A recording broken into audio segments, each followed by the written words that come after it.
The central teaching of Stoicism. Some things are in our control and others not. Things in our control are opinion, pursuit, desire, aversion, and in a word, whatever our own actions. Things not in our control are body, property, reputation, command, and in one word, Zeno's philosophical approach. Zeno believed that human beings could be so obsessed by and stuck in their own modes of thinking that they allow this tendency to manifest in out of control emotions like envy and jealousy.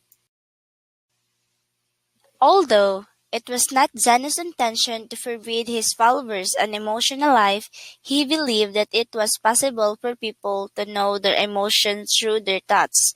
His fundamental proposition was that man conquers the world by conquering himself.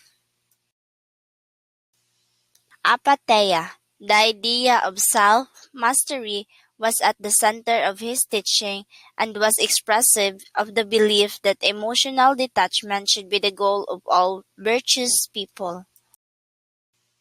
And this kind of calm equanimity that comes with the absence of irrational or extreme emotions, and mastering one's emotion and physical demands, Zeno taught that wisdom could properly develop by claiming its rightful place in the mind of the Stoic.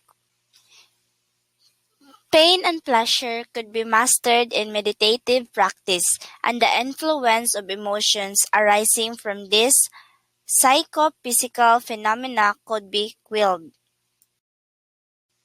Catechon refers to fitting actions as parallel to the laws of nature, determined through observation as about growth of the practice of apatheia.